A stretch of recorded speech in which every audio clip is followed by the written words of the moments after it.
Hello everyone, class 7th APC books, ML Agrawal, exercise 2.4, question number 12.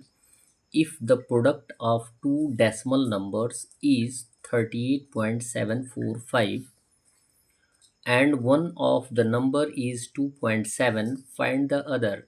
जिस तरीके से आप रेशनल नंबर का फाइंड आउट करते हैं, सेम वही कंडीशन आपको डेसिमल नंबर का फाइंड आउट करना है।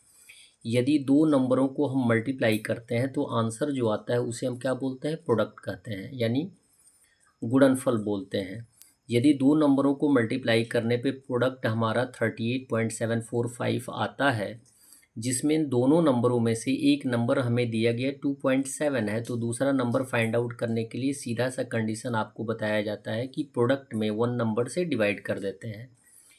तो फैक्ट लिखेंगे, प्रोडक्ट है 38.745, वन नंबर कितना दिया गया है 2.7, तो अदर नंबर फाइंड आउट करने के लिए हो जाएगा प्रोडक्ट बाई वन नंबर।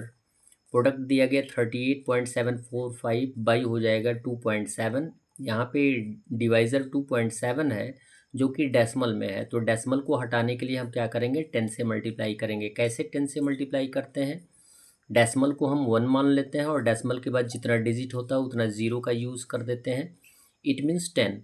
यदि हम डिवाइज़र के डेसिमल को हटाने के लिए 10 से मल्टीप्लाई करते हैं तो 10 से मल्टीप्लाई हम न्यूमरेटर में भी करते हैं। तो जब भी हम 10 से मल्टीप्लाई करते हैं तो डेसिमल राइट साइड शिफ्ट हो जाता है सिंगल डिजिट, तो ये आंसर आ जाएगा 387.45 बाई 27। 27 से यदि 387.45 में डिवाइड कर देंगे तो सेकेंड नंबर आंसर आ जाएगा 14.35। क्लियर है। डिवीज़न या मल्टीप्लिकेशन में यदि कोई कन्फ्यूज़न आपको होता हो तो आप कमेंट करके पूछ सकते हैं। By which decimal number should 0.001 be divided to get 0.01।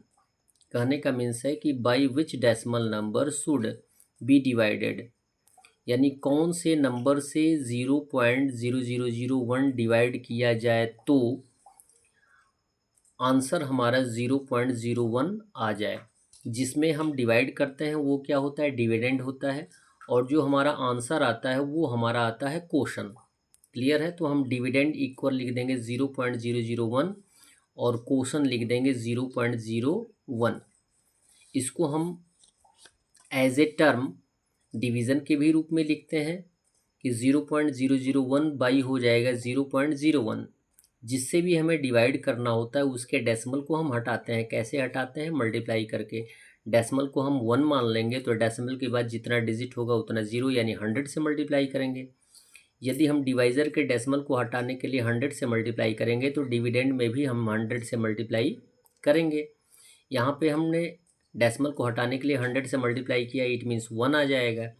और यहाँ पे 0.001 में मल्टीप्लाई करेंगे 100 से तो डबल डिजिट, डबल जीरो है तो double digit right side shift हो जाएगा डेसिमल, तो 0.01 आंसर आएगा। तो ये हो जाएगा 0.01 बाई 1, 1 से डिवाइड कर देंगे तो आंसर आ जाएगा 0.01। क्लियर है। क्वेश्चन नंबर 4 दिया गया है, if 2/3 of a number is 10। यदि किसी नंबर का 2/3 हम फाइंड आउट करते हैं तो कितना आता है, 10 आता है। पहले क्वेश्चन समझिएगा, यदि किसी नंबर का हम 2/3 फाइंड आउट करते हैं तो आंसर कितना आता है, 10 आता है। Then what is 7.5 times of that number, तो उसका 7.5 टाइम्स क्या होगा। सबसे पहले तो हमें नंबर फाइंड आउट करना है कि वह नंबर कौन है, तो मान लेंगे let the number be x. मान लेते हैं कि वह नंबर कितना है, एक्स है, और एक्स का 2/3 फाइंड आउट करेंगे तो 2/3 ऑफ एक्स हो जाएगा 2x/3 इक्वल कितना आएगा, 10 आएगा। एक्स का वैल्यू फाइंड आउट करने के लिए 2/3 को ट्रांसफ़र कर देंगे, एज ए डिवीज़न होगा क्योंकि यहाँ पे एज ए मल्टीप्लिकेशन है, तो 10 डिवाइड बाई 2/3 हो जाएगा। तो x इक्वल हो जाएगा 10 इंटू 2/3 का 3/2 हो जाएगा। डिवीज़न की कंडीशन में यही आपको बताया जाता है। 2 से 10 को रेड्यूस कर देंगे 5, यानी x का वैल्यू हो जाएगा 5 3 जा 15। बात आ गई समझ में। अब उसके बाद यदि x के वैल्यू में 1.75 5 टाइम्स से मल्टीप्लाई कर देंगे तो वह नंबर फाइंड आउट हो जाएगा। तो लिखेंगे सो 15 इंटू 1.75 मल्टीप्लाई कर देंगे तो आंसर आ जाएगा 26.25। सो लिखेंगे hence 1.75 times the number is 26.25। That's all. Video को लाइक करें और चैनल को अवश्य सब्सक्राइब करें और अपने मित्रों से सहपाठियों से इस बारे में अवश्य चर्चा करें। धन्यवाद।